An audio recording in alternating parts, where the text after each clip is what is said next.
Hi, my name is Jane. Today I will be talking about the obesity epidemic and how behavior change might be the most important factor in combating this epidemic and improving weight loss across the world, and how the utilization of behavior change theories affects this sort of behavior change.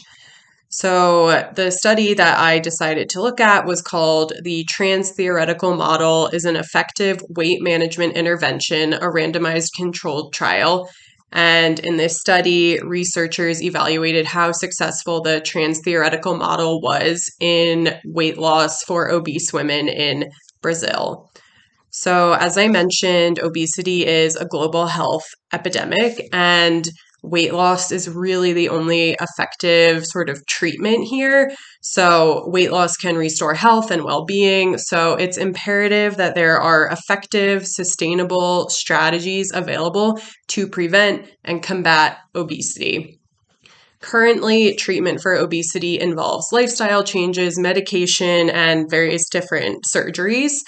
However, while most strategies typically will emphasize physical activity and dietary behaviors, long term behavior change seems to be the most important factor for individuals to achieve healthier behaviors and sustainable weight loss. In order for the physical activity and nutrition changes to make a difference, they need to be adhered to for a long period of time, which is usually the issue that people face. So, that being said, behavior change is often dependent on an individual's readiness to change, as people who are not ready to change will most likely not follow health and wellness recommendations from medical professionals. So, the trans theoretical model sort of does just that. It assumes that behavioral change is complex, unfolding in a sequence of stages. So these stages of change describe an individual's current intention and engagement toward a targeted health-related behavior. So an individual that's ready to change is going to adhere more to health recommendations than an individual who is not ready to change.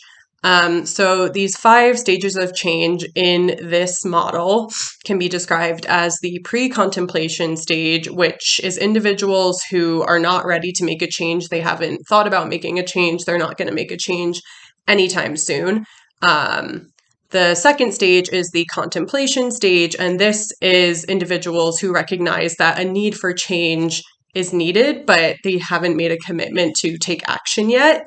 The third stage is preparation. In this stage, individuals haven't made a change yet, but they are ready to make the change within the next 30 days. They might be engaging in some sporadic behaviors that are going to lead towards this change. The fourth stage is action, and this is when people begin to modify their behavior and keep it up for about 6 months. And then the fifth stage is the maintenance stage, and this is when the new behavior has continued for 6 months and now requires the prevention of relapse.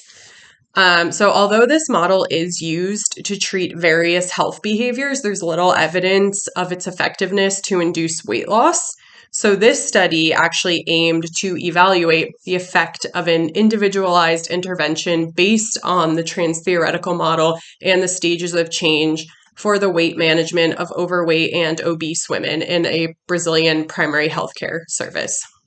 So this study consisted of a randomized controlled trial of obese women aged 20 to 59 years old in Brazil. And the study compared an intervention group to a usual care comparison or control group. So participants were blindly assigned to one of the 2 groups, with the final group sizes being 51 women in the intervention group and 35 women in the control group. So women in the control group maintained usual activities at the health center, including physical exercise 3 times per week and collective food and nutrition actions once per month, while the intervention group, the women in that group, participated in the same activities as the women in the control group, but they also received individual health counseling based on the transtheoretical model for weight management, performed once a month for 6 months. So once a month, they met with a medical professional and sort of discussed the stages of changes, where they were at, and they got this sort of individualized counseling, which the women in the control group did not. So the transtheoretical model was used with health education to foster a reflexive, proactive, problem-solving, and participatory approach, and to consider the different aspects of eating behavior and physical activity to promote autonomous practice of healthy habits. So the participants worked together with the medical professional to promote individual habit change. So individuals were asked to identify the obstacles that they currently faced to weight loss, and together with the health professional, they constructed possible strategies to overcome those obstacles. And prior to the intervention development, the women were classified into one of the stages of change as it related to 4 different habits that can lead to obesity. So portion control, dietary fat, fruit and vegetable intake, and physical activity.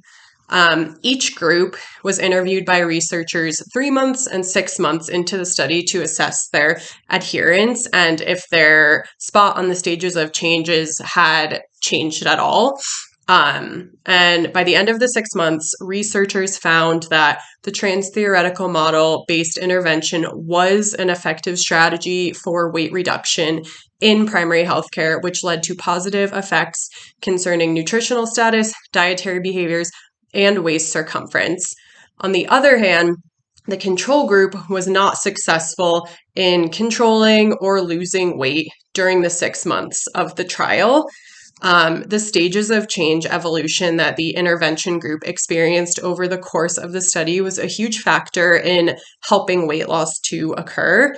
And that being said, individualized transtheoretical management-based interventions, when combined with primary healthcare, might offer a viable and effective strategy for weight loss. So when someone is more ready, I guess, on the scale to lose weight and to change their behaviors in the I guess sort of